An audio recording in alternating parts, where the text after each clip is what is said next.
Assalamualaikum warahmatullahi wabarakatuh.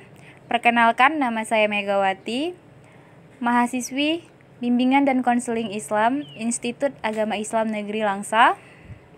Saat ini saya sedang melaksanakan kuliah pengabdian masyarakat dari rumah berbasis media sosial.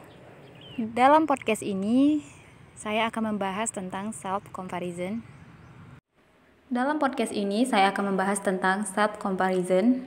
Self-comparison itu adalah proses seseorang dalam menilai hal-hal yang mereka miliki dalam dirinya dengan orang lain.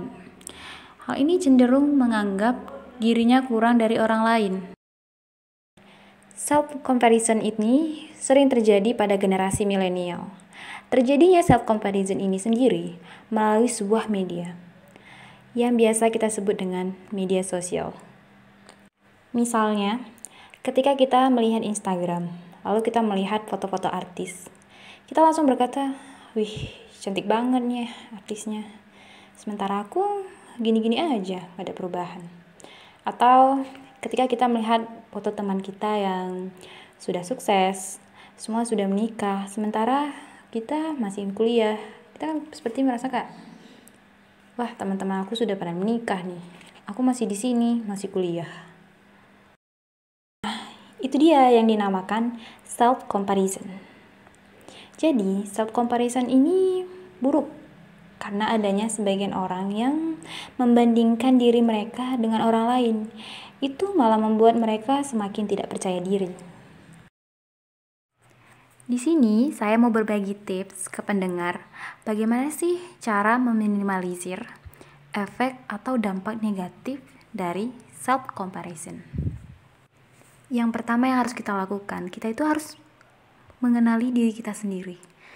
Salah satu alasan mengapa self-comparison itu berdampak buruk pada kehidupan kamu adalah karena kamu itu nggak kenal sama diri kamu sendiri.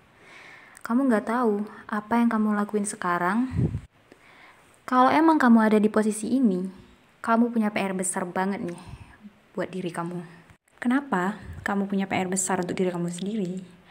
Karena pasti setiap kali kamu buka media sosial, pasti kamu selalu otomatis membandingkan diri kamu dengan apa yang kamu lihat. Dan pada akhirnya pikiran-pikiran negatif itu akan muncul. Jadi kamu harus fokus sama apa yang kamu tuju. Nah, yang kedua itu ada mengenali perasaan kamu. Sebisa mungkin hindari media sosial apapun ketika kamu lagi sedih. Media sosial hanya akan menambah kesedihan dan membuat kamu menjadi makin merasa terpuruk. Karena saat kamu sedih, kamu hanya akan lebih peka terhadap hal-hal negatif dan kamu gak bakal bisa berpikir jernih. Lalu yang ketiga ada, kamu harus paham kalau sosial media itu adalah stage. Sosial media itu adalah sebuah panggung. Apa yang orang lakukan di atas panggung? They act. Mereka akan menunjukkan pesona mereka yang paling keren, aksesoris yang paling mahal, dan pakaian yang paling mewah. Kehidupan orang lain yang kita lihat di sosial media itu hanya sekitar 20% dari kenyataannya.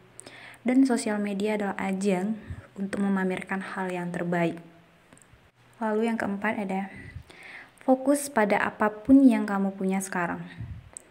Fokus pada pengembangan diri kamu sendiri. Fokus pada apa yang menjadi tujuan kamu selanjutnya. Nggak adil banget rasanya kalau kamu membandingkan diri kamu dengan orang lain.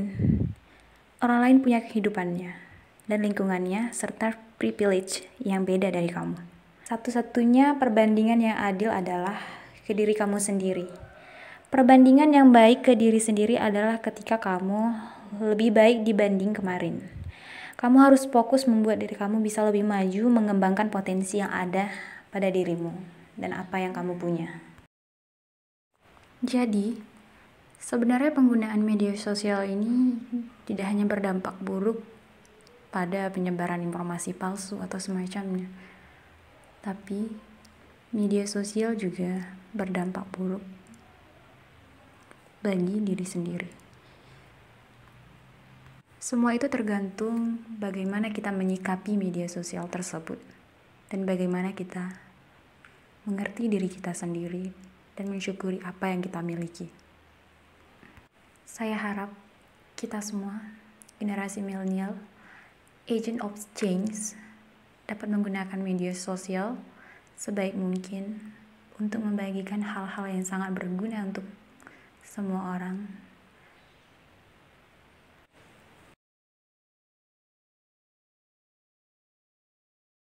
Demikian podcast dari saya yang berjudul Self Comparison. Lebih dan kurang saya mohon maaf. Saya akhiri. Wassalamualaikum warahmatullahi wabarakatuh.